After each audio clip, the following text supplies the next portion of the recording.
Welcome to our today anatomy class. In our today's class, we'll be looking at the gross anatomy of the kidney. So the kidney is a bean-shaped organ. It's a bean-shaped organ. It's a bean-shaped organ. So it looks like this, a bean-shaped organ. And it is situated in the posterior abdominal wall. The kidney lies behind the peritoneum, hence it is called a retroperitoneal organ. It lies below the diaphragm. The kidney in adults is about 11 centimeter long, 6 centimeter wide, and 3 centimeter thick. The adult kidney weighs about 150 grams. It weighs about 150 grams. The kidney extends from the level of the 12th thoracic vertebrae to the level of the 3rd lumbar vertebrae. The kidney is surrounded by 3 layers of tissue, 3 layers of connective tissue. The outer layer is called the renal fascia. The outer layer is called the renal fascia. So the outer layer of tissue that surrounds the kidney is called the layers that surround the kidney. It's called the renal fascia. The middle layer is called the adipose tissue layer. The adipose tissue layer. While the third layer is called the renal capsule. It's called the renal capsule. These are 2 layers of connective tissue that surrounds the kidney. The renal fascia attaches the kidney to the posterior abdominal wall, while the adipose tissue and the renal capsule protect the kidney from trauma or injury. The renal capsule maintains the bean-shaped structure of the kidney. So what then are the relations of the kidney? The relations of the kidney. Relations of the kidney. So the relations of the kidney are different for the both kidney. So for the right kidney and the left kidney, they don't have the same relations. They don't have the same anatomical relations. So relations means surrounding organs of the what? Surrounding organs that are associated with the kidney. So anteriorly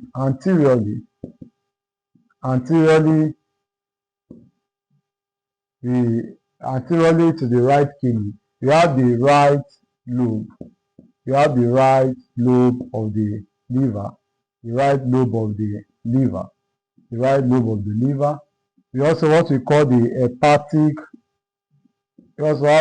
hepatic flagella, which is the 90-degree turn of the ascending column of the large intestine.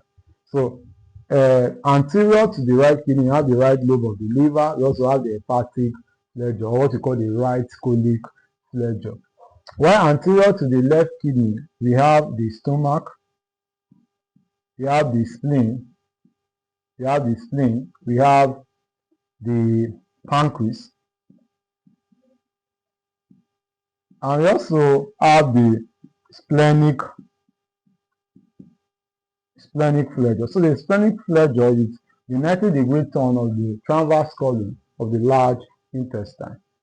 While posterior to the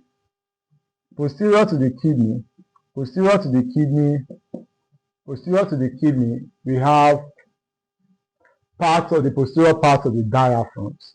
Yeah, the posterior part of the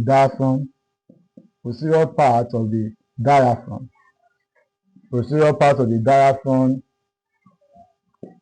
are related to both the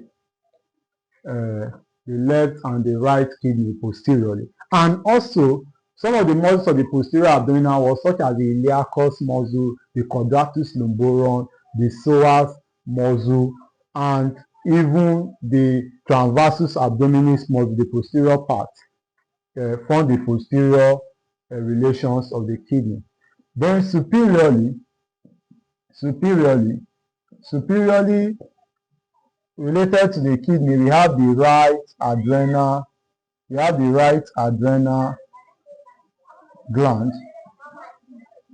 Then we now have the left adrenal gland related to the left kidney. So superior to the right kidney, we have the right adrenal gland, while superior to the left kidney, we have the left adrenal gland. Now, so the adrenal gland lies on the superior poles of these kidneys. So inferior to the kidney, that means the inferior relation, we have the small intestine related to the left and right kidney. So below the both kidney, we have the loop of the small intestine, and we also inferior to the kidneys also. Inferior to the kidney, we have the psoas muscle. We have the right psoas muscle related to the right kidney inferiorly. We have the left psoas muscle related to the left kidney inferiorly. Now, I will say that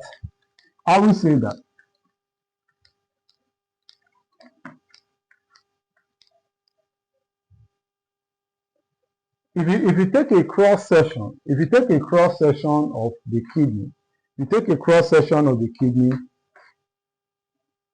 so this is a cross section. This is a cross section of the kidney. So the cross section of the kidney reviews the following features. The cross section of the kidney review the following features. We have the renal capsule. We have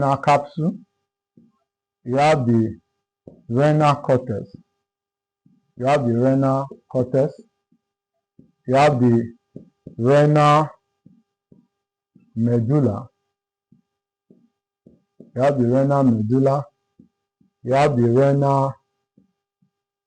renal pelvis. Then we now have the hilum. These are some of the features that can be observed in a gross view of the kidney. In a macroscopic view of the kidney, these are some of the features that can be observed. So right here we have the renal capsule surrounding the kidney, which is one of the layers of connective tissues. Below the renal capsule, we have the renal cortex. Below the renal cortex, you have the renal medulla. So the renal cortex is a layer of connective tissue surrounding the kidney. This renal cortex is part of the parenchyma of the kidney, the functional part of the kidney. This renal medulla is also part of the parenchyma of the kidney, the functional part of the kidney. So the outer portion of the kidney is called the renal cortex. The outer portion of the kidney is called the renal cortex, while the inner portion of the kidney is called the renal medulla. So within the renal medulla, we have what we call the renal pyramid. A conical shaped structure called the renal pyramid lies within the renal medulla. Within the renal medulla also, we have the blood vessels of the kidney, and we also have the kidney tubules. So the kidney tubules, the renal pyramid, and even the blood vessels of the kidney are embedded within the renal medulla. Now we also have some cavity that lies below the pyramid. So right here we have the cavity known as the minor chylus. Below the minor chylus, you have a cavity called the major chylus. So these cavities collect urine from the renal pyramid. Then we also have an upper extended portions of the kidney known as the renal pelvis, known as the renal pelvis. So this is the ureter right here. This is the ureter. The ureter. So the upper portion, the upper expanded portion of the ureter is called the what? The renal pelvis. So what is the connection between these structure, these features, these internal features of the kidney? The renal tubules, I stated earlier, are situated within what? The kidney medulla. So these renal tubules are sites for production of urine. So when urine is produced within the renal tubules, they are carried to the what? The renal pyramids.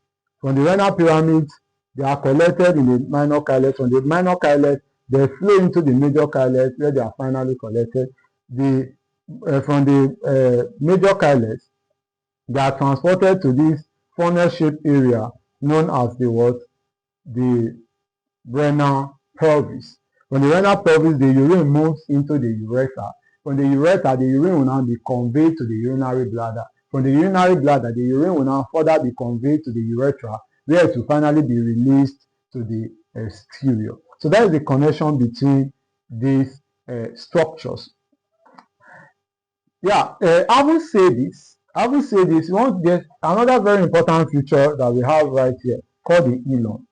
So the hilum is a medial concave opening in the kidney. So at the medial concave border of the kidney, we have an opening called the hilum. It is through this kidney that the renal artery passes into the kidney. It is through this opening called the hilum that the ureter exits the kidney, leaves the kidney to the urinary bladder. It is through this hilum that the renal vein passes out of the kidney, carry the oxygenated blood out of the kidney through this hilum. So the hilum is a very important landmark for passage of structure into and out of the kidney. Now, having said that, what is the arterial supply of this very interesting organ? The arterial supply of this organ.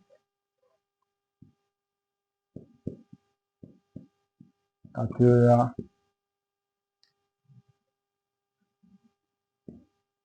supply. Arterial supply. So it is supplied by the renal artery. It is supplied by the renal artery. Then the venous drainage. The kidney is drained by renal vein. So the renal artery carries oxygenated blood directly from the aorta into the what? Into the kidney. So the renal artery is a direct branch of the aorta. So oxygenated blood from the heart is carried by renal artery to the kidney, while the oxygenated blood from the kidney is carried by the renal vein back to the heart. While the nerve supply is sympathetic and parasympathetic nerve. Now, what is the primary function of the kidney? The primary function of the kidney. Primary function of the kidney.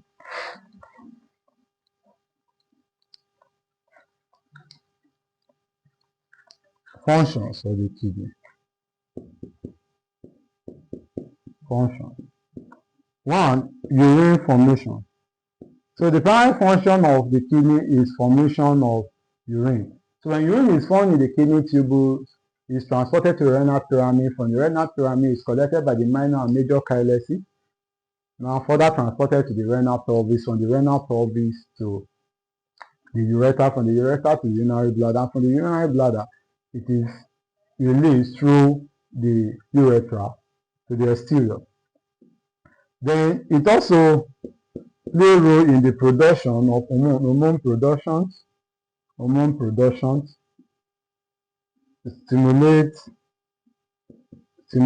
blood cell productions, So the kidney produce hormones such as erythropoietin and thrombopoietin, while it also stimulates the production of blood cells. So erythropoietin produced by the kidney stimulates the bone marrow to produce red blood cells, while thrombopoietin produced by the kidney stimulates the bone marrow to produce blood platelets. It also regulates blood pressure,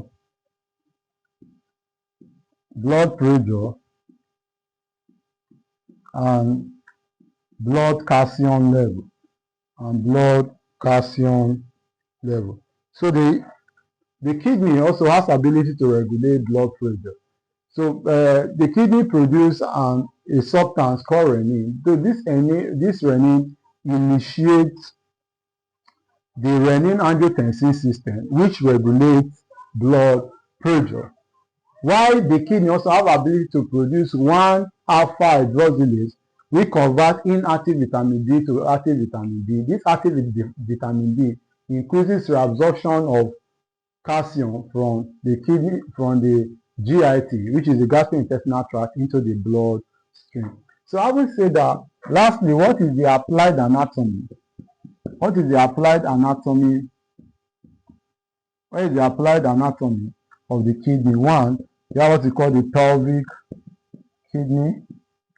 We have the pelvic kidney. Two, we have horseshoe